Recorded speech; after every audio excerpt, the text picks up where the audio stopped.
Selamat malam saudara-saudara. Mari kita menyatukan hati dalam doa malam bersama. Hari ini Selasa 27 September 2022. Mari kita berdoa. Terima kasih Tuhan untuk hari ini yang boleh Engkau berikan kepada kami. Kami boleh bangun pagi dan menghirup udara pagi dengan kesegaran yang baru. Kami merasakan penyertaan-Mu di sepanjang hari ini dalam segala aktivitas yang kami lakukan. Ada begitu banyak pikiran, perkataan, dan perbuatan yang kami lakukan dari pagi hingga malam ini. Kini waktunya untuk kami meneduhkan hati dan pikiran. Waktu bagi kami untuk berdiam hingga hanya suara-Mu yang kami dengar. Bersabdalah kepada kami ya Tuhan, kami siap untuk mendengarkan. Amin. Bacaan Alkitab malam hari ini dari Yakobus pasal 6 ayat 1 hingga ayat 6. Saya akan bacakan untuk kita semua. Jadi sekarang, hai kamu orang-orang kaya, menangislah dan merataplah atas sengsara yang akan menimpa kamu.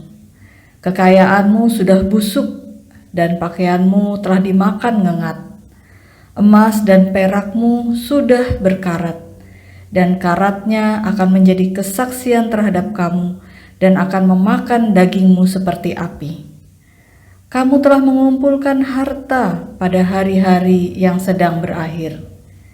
Sesungguhnya telah terdengar teriakan besar karena upah yang kamu tahan dari buruh yang telah menuai hasil ladangmu dan telah sampai ke telinga Tuhan semesta alam, keluhan mereka yang menyabit panenmu.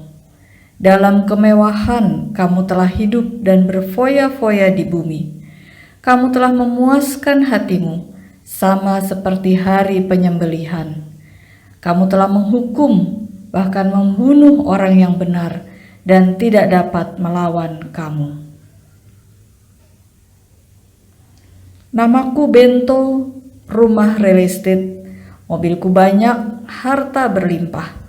Orang memanggilku bos eksekutif, tokoh papan atas segalanya. Asik. Ingatkah saudara dengan kata-kata tersebut?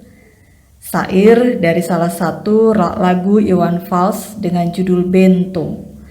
Lagu yang menggambarkan sosok pria bernama Bento dengan rumah real estate, mobil banyak, dan harta berlimpah. Seorang bos eksekutif dan tokoh papan atas. Lagu ini sebagai kritik sosial karena tokoh kaya itu adalah bos yang jahat, tukang korup, dan meraih harta kekayaan dengan menyingkirkan rakyat miskin. Lagu ini menjadi kritik tajam, kritik terhadap pihak penguasa pada masa lagu ini diciptakan, sebuah peringatan tentang kekayaan. Orang kaya dan para penguasa tidak takut dengan perbuatannya, justru bangga sebagai orang kaya yang dapat berkuasa dan menindas orang lain. Iwan Fals mengungkapkan kesombongan itu dengan kata-kata, khotbah soal moral, omongan keadilan, sarapan bagiku. Aksi tipu-tipu, lobbying dan upeti, wow jagonya. Maling kelas teri, bandit kelas coro, itu kantong sampah. Siapa yang mau berguru, datang padaku. Sebut 3 kali namaku. Bento, Bento, Bento. Asik. Peringatan tentang kekayaan pun menjadi perhatian Rasul Yakobus. Peringatannya begitu keras. Orang-orang kaya akan menangis dan meratap karena tumpukan harta mereka akan hancur. Ayat 1-2. Tampaknya di gereja yang menjadi tujuan surat Yakobus ada kesenjangan antara yang sangat kaya dan sangat miskin. Yakobus memberikan peringatan keras kepada orang kaya yang menumpukan kekayaan untuk dirinya sendiri, bahkan dengan cara menindas para pekerjanya, lalu hidup dalam kemewahan yang sia-sia, terlebih menghancurkan hidup orang benar. Kekayaan menjadi duka bagi hati Allah ketika kita meraihnya dengan cara yang salah serta tujuan yang salah. Saudara-saudara, mungkin kita berpikir, mengapa orang kaya sering diperingatkan dalam Alkitab? Padahal tidak dapat kita sangkal gereja-gereja tidak sedikit dibantu dan dihidupi oleh orang kaya. Apakah salah atau tidak boleh menjadi orang Kristen yang kaya? Tidak ada salahnya menjadi orang Kristen yang salah. Peringatan-peringatan dalam Alkitab ditujukan kepada orang kaya yang tidak menjadikan kekayaannya sebagai berkat yang seharusnya disalurkan kepada orang yang membutuhkan. Yakobus mengingatkan dan mengajak kita agar tidak menumpuk harta di bumi dan didasari oleh motivasi yang tidak benar, apalagi dengan cara yang tidak murni. Semua hanya membangkitkan murka Allah dan mendatangkan laknat. Saudara-saudara, dampak pandemi masih dirasakan oleh tidak sedikit orang. GKJ Jakarta masih terus menjalankan aksi berbagi kasih dengan membagikan kebutuhan pokok sehari-hari, atau warga jemaat dapat membeli dengan setengah harga. GKJ Jakarta mengimani dipakai oleh Tuhan sebagai gereja yang kaya melalui warga jemaatnya yang kaya.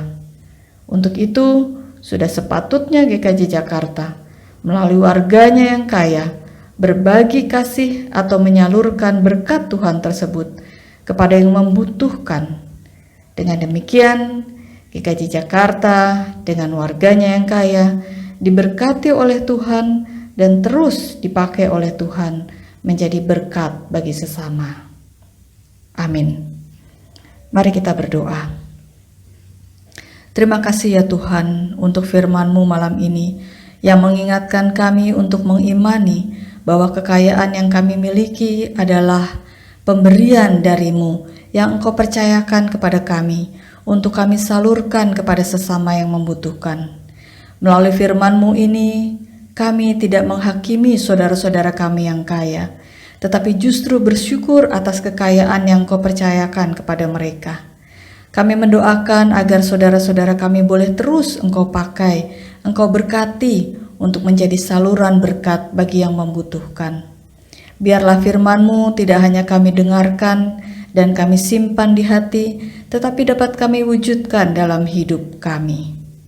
Malam ini kami menyatukan hati mendoakan saudara-saudara kami yang terdampak oleh pandemi, baik terdampak secara ekonomi, kesehatan, dan psikologis.